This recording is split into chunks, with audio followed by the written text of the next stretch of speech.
안녕하세요. 반갑습니다. 오늘은 광화문 애국집회 모임 안내입니다. 2025년 11월 22일 토 오후 1시에 광화문 이승만 광장 광화문역 6번 출구, 사정역 2, 3번 출구 부근에서 열리는 광화문 국민대회의 공식 포스터입니다. 주요 내용 요약 집회 명칭 광화문 국민대회, 슬로건 김대중 노무현 문재인 연방제 서명, 대한민국 노스 코리아로 넘어간다 국민저항권으로 끝장내자, 핵심 메시지 미친 자들에게 온전대를 맡길 수 없다 디트리히 보네퍼 인용. 일시 2025년 11월 22일 토 오후 1시, 장소 광화문 이승만 광장, 주최 주관 국민대회 관련 단체 대한민국 살리는 국민운동본부 약칭 대국본, 정확한 주최 측 명칭은 포스터 하단에 작게 표기되어 있음. 웹사이트 국민대회 예수한국복음통일 자유대한민국 수호 세력이 결집하는 대규모 국민집회에 모두 모여주시기를 바랍니다. 특히 문재인 김대중 노무현 전 대통령의 연방제 관련 서명 남북연합 연방제 논란을 강하게 규탄하고 현 윤석열 정부 탄핵 반대 및 국가 정체성 수호를 주장하는 내용입니다. 현재 2025년 11월 18일 기준 윤석열 대통령 탄핵 소추안 국면과 맞물려 탄핵 반대 정권, 예수한국복음통일 자유대한민국 수호 세력이 결집하는 대규모 국민집회에 모두 모여주시기를 바랍니다. 예수한국복음통일 자유대한민국 사랑합니다. 예보기TV 운영자 정권식 목사입니다. 좋아요, 구독 부탁드립니다. 대한민국은 끝났습니다. 여러분, 이 말 한마디 정말 강렬하지 않나요? 전광훈 목사가 경찰 조사를 앞두고 던진 말인데요. 도대체 왜 이런 극적인 말을 했을까요? 오늘 그가 기자들 앞에서 했던 주장들, 그 핵심이 뭔지 한번 제대로 파헤쳐 보겠습니다. 네, 바로 이 기자회견인데요. 전광훈 목사는 자신을 향한 수사를 딱 잘라서 정치 탄압이라고 부릅니다. 아니, 왜 그렇게 생각하는 걸까요? 오늘 저희는 전 목사의 논리를 하나씩 따라가 보면서 그가 그리고 있는 더 큰 그림이 대체 뭔지 함께 들여다보려고 합니다. 자, 모든 건 바로 여기서 서울경찰청 앞에서 시작됩니다. 전 목사의 주장에 따르면 이건 그냥 조사를 받으러 온 게 아니에요. 이건 법 집행이 아니라 명백한 정치적 박해라는 겁니다. 이 프레임을 딱 설정하고 들어가는 거죠.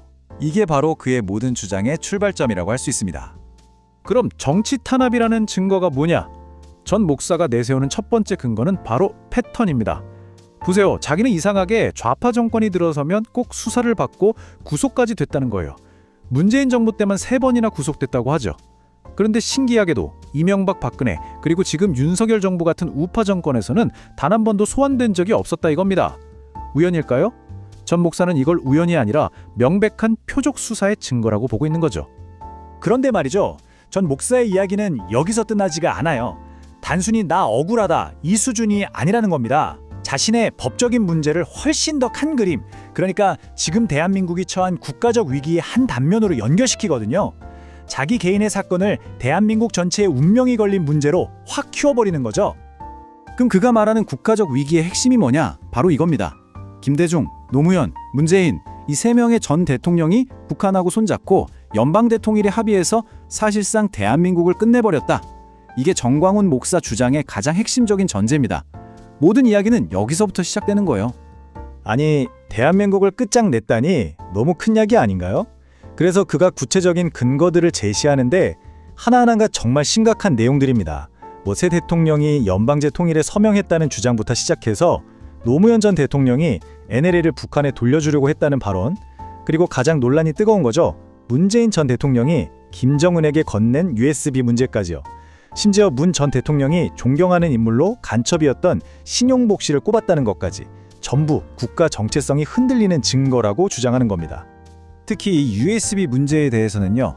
국가 반역이라는 정말 센 단어까지 써가면서 비판합니다. 아니, 그 USB 안에 원자력 발전소 설계도가 들어있었다. 이걸 김정은한테 넘겼다. 이게 그의 주장이에요. 실제로 본인이 정보 공개해달라고 소송해서 대법원에서 이기기까지 했는데 아직도 그 내용이 공개가 안 되고 있다면서 의혹을 더 키우고 있는 상황입니다. 자, 이렇게 큰 그림을 그리고 있는데 그럼 정작 본인이 경찰 조사를 받게 된 직접적인 혐의는 뭘까요? 바로 서부지방법원에서 있었던 소란을 선동했다는 혐의입니다.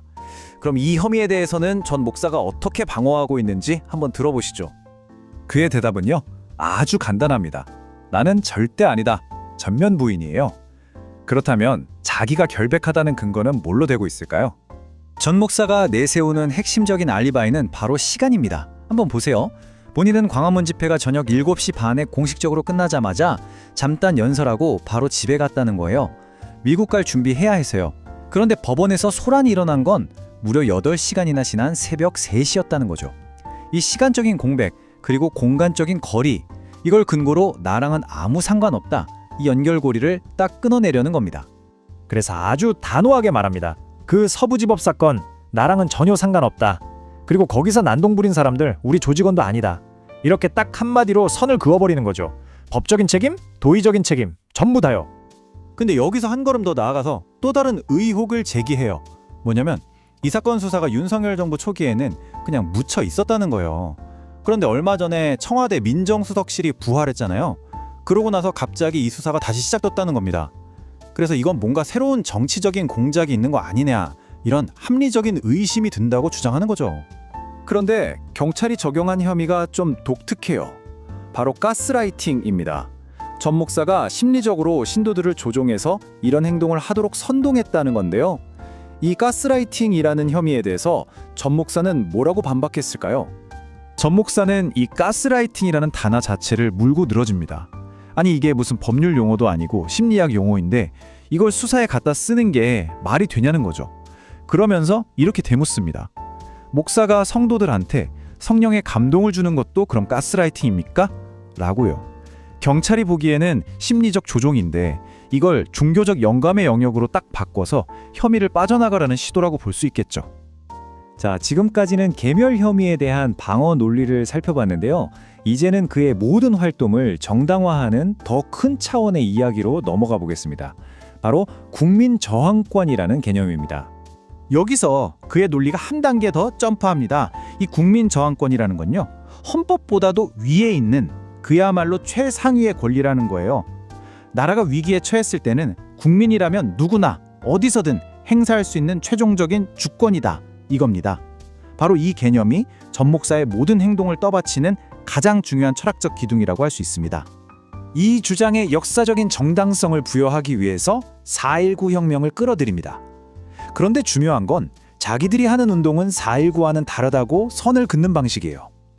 4.19 혁명은 위대했지만 피를 흘리는 방식이었다면 지금 자신들이 하는 광화문 운동은 단 한 사람도 다치지 않는 평화로운 1,000만 명의 집결이다. 한마디로 훨씬 더 진화된 형태의 저항이라는 거죠. 자, 그럼 그의 저항 논리를 한번 정리해 볼까요? 단계는 이렇습니다. 첫째, 헌법에 4.19 정신을 계승하라고 되어 있으니 저항권은 정당하다. 둘째, 지금 대한민국은 북한에 넘어가기 직전의 위기 상황이다. 그래서 저항이 필요하다. 셋째, 이 저항을 하는 가장 현대적이고 이상적인 방법이 바로 1,000만 명이 평화롭게 모이는 것이다. 그러면서 단언하죠. 만약 이 운동이 없었다면 대한민국은 벌써 연방제로 북한에 넘어갔을 거라고요. 그럼 이 위대한 저항운동에서 자기 역할은 뭐였을까요? 전 목사는 아주 스스럼없이 이렇게 말합니다. 대한민국이 아직 연방제로 넘어가지 않은 건 첫째는 하나님 덕분이고 둘째는 바로 나 전광훈 목사 덕분이다.